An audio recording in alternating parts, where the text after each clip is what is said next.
I'm a 16-year-old Nigerian and I just finished my secondary school about 3 weeks ago, and I'm joining university in the next 4 months. And here's how I plan to make 2 million naira every month as a 16-year-old university student. I'm basically going to be having three income streams, and here's what I learned from actually making a lot of money in the past and then losing most of my revenue because I got laid off. Now I realize that having a job primarily is not a good strategy for wealth building because you need to have leverage on your work. And as much as I still believe in employment, and I'm also going to be looking for a remote role to help me learn sales and stuff, I'm also going to be having other things I'm going to be doing so as not to be capped. Also, not being hopeless and jobless after I lose a role or something happen in my role. Firstly, a lot of people know that I make content online and I'm about to hit about 4,000 followers, which is really crazy because it took me about a year to hit 2,000 followers. So now in the past month, I've literally gotten like 2,000 plus followers or something. It's crazy. So I'm about to hit 4,000 followers, and yeah.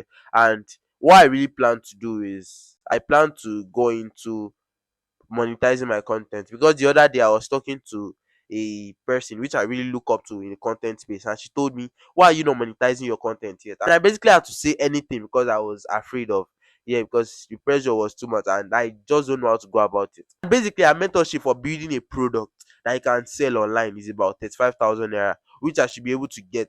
It will be in my budget for the next month or something, because she told me that she made about 5 million naira in a month and she only had about 40,000 followers then. So if she could do it, then I could also do it. And I'm also getting more followers, and I'm also making five content every day, which is crazy to me because of I used to make one content every day in the past. So I now try to ramp up my output, and I'm also getting an editor.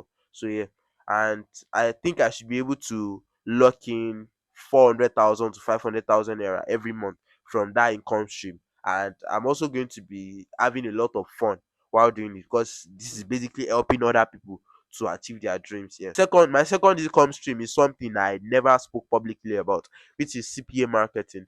And I've done a little bit of CPA marketing here and there, but I've not really gone hardcore with it. So I plan to go hardcore with it, because when I had my past role, one of the things that normally bothers me was I have a job, but I'm not spending a lot of my time working. Basically, I'm trying to do everything on this job, but most of my time I find myself watching movie, not because I try to be complacent or whatever, but because I genuinely have nothing I'm doing with my time. And so yeah, I try to fill in CPA marketing into that time, which because I'm interested in marketing. For anyone that knows me knows how much I love to talk about content. And because content is a big part of CPA marketing, I love it and I'm going to enjoy the journey. The price for the CPA marketing course is about 30,000 naira. So I'm going to pay for that one too. It's going to be on my budget for the next month, and or probably this month. And the third one, which is the thing I've been looking out for the past few months now, is sales. Most people know that I'm an appointment setter, which I've been really public about. I'm an appointment setter. I also work as a sales closer, and everything sales can count me in. I'm also looking to get a new role, but for now, I'm not going to just jump into any role or something. I'm going to be learning how to find a role, how to vet a role, and everything. And I'm also learning this from a fellow Nigerian, which is a sales closer, because one thing you have to know if you want to be a sales closer in Nigeria is that you can have more opportunities as a American, as whatever, but when you are from this part of Nigeria. And I think this is crazy also because of how bad Nigeria has an identity for fraud and internet whatever. So most people just don't want to get burnt, and I understand. So I'm going to learn how to actually get a sales role. So next time I'm not going to be stranded, because I was in a very bad place mentally in my last role after I lost it, because I was like, what am I going to be doing from here?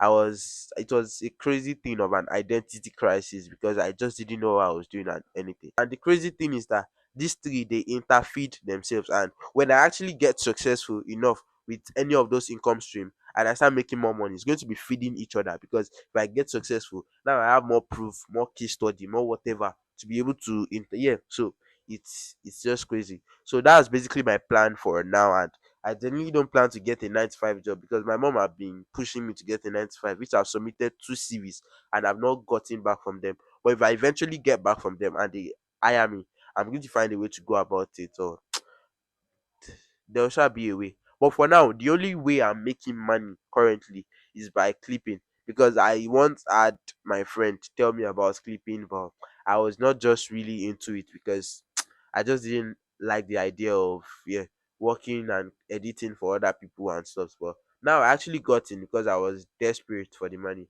and I eventually made a little bit of money in 5 days, and it was crazy because I never thought I could make such an amount of money from something like this. So it was mind blowing, and I plan to make about $100 from it, which I'm over 50% already. And when I make $100, I'm going to stop and invest in those things I said I'll be investing in.